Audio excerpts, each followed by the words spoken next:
గురువుగారు, ఈ పరాభనామ సంవత్సరంలో ఏ రాశుల వారు చాలా బ్రహ్మాండంగా అత్యద్భుతంగా ఉండబోతున్నారు? ఎవరు ఎక్కువగా జాగ్రత్తలు తీసుకోవాలి? ఏ రాశుల వారు జాగ్రత్తలు తీసుకోవాలి? వ్యక్తిగత జాతకాలని ఎవరు ఎక్కువగా పరిశీలించుకొని ముందుకు వెళ్ళాలంటారు? చెప్పండి. శ్రీ మహాగణాధిపతయే నమః. ఐం మహాసరస్వత్యే నమః. శ్రీ లలితాంబికాదేవియే నమః. ఈ పరాభవనామ సంవత్సరంలో ఏ రాశి వాళ్లకు చాలా యోగవంతముగా ఉన్నది, ఏ రాశి వాళ్లకు చిన్నపాటి ఇబ్బందులు జాగ్రత్తలుగా చూసుకోవాలి అనేటువంటి ఇది వచ్చినప్పుడు, నిజానికి రాశుల ప్రకారముగా మేషరాశి, వృషభ రాశి, మరి కర్కాటక రాశి, ఈ రాశి వాళ్ళవి బాగున్నాయి. చాలా బాగున్నాయి అన్నప్పుడు వృషభ రాశి, మిథున రాశి, కన్యారాశి, తులారాశి, కుంభరాశి, మీనరాశి ఇలా ఉన్నాయి.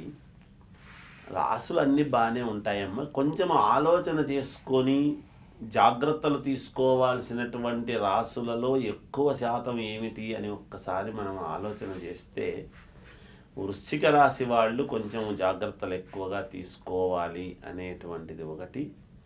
అలాగే కర్కాటక రాశి వాళ్ళు కూడా బాగున్న కొంత జాగ్రత్తలు తీసుకుంటే యోగం అవుతుంది. అలాగే మకర రాశి వాళ్ళు ఎక్కువగా ఆలోచనలు జాగ్రత్తలు తీసుకోవాలి. వృశ్చికము, మకరము ఈ రాశి వాళ్ళు కొంచెం, మకర రాశి వాళ్ళు ఎక్కువ జాగ్రత్తలు తీసుకోవాల్సిన అవసరం ఉంటుంది అని నేను అనుకుంటున్నాను.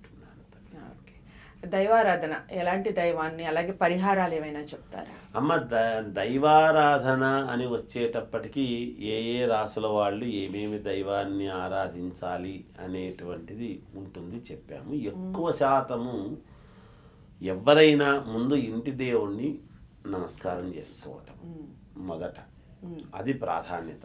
ఎవరికైనా రాసుల ప్రకారంగా ఎప్పుడు బాగుంటాయమ్మా. వ్యక్తిగతమైనటువంటి జాతకాలు, ముఖ్యంగా అందరూ ఒకే లగ్నంలో పుట్టి ఉండరు కదా. మరి రాశి ప్రకారముగా బాగుందండి, మరి లగ్నము ప్రకారముగా అంటే లగ్నము ప్రాధాన్యత, ఆ పుట్టుక ప్రాధాన్యత. ఆ లగ్నం ఏమైంది, లగ్నాధిపతి ఎక్కడున్నాడు, ఎవరితో కలిసి ఉన్నాడు, ఏ స్థానంలో ఏ గ్రహాలు ఉన్నాయి అనేటువంటిది చాలా వరకు ప్రామాణికం అవుతుంది తల్లి. అందువలన అవి ఎక్కువగా చూసుకుని వాళ్ళు వాటికి తగినటువంటి పరిహారాలు చేసుకుంటే యోగదాయకముగా ఉంటుంది అనేటువంటిది ఒకటి. ఈ సంవత్సరము ఎంత ఎవరికి వాళ్ళు వాళ్ళ నిత్య ఆరాధనలో వాళ్ళ ఇంటి దేవుళ్లను ఆరాధించినా చేసినా, ఈ సంవత్సరం ఎక్కువగా సుబ్రహ్మణ్య స్వామిని, దత్తాత్రేయ స్వామిని ఎక్కువగా ఆరాధిస్తే తప్పకుండా అన్ని రంగాల వాళ్లకు, అన్ని రకాల వాళ్లకు, ఎవరెవరు ఏ రంగంలో ఉండేటువంటి వాళ్ళకైనా మేలు జరుగుతుంది అనేటువంటిది ఉన్నది తల్లి. అలా చేసుకోగలిగితే కనుక బాగుంటుంది అని నా యొక్క సూచన. చాలా చక్కటి వివరణ ఇచ్చారు గురువుగారు. జయ.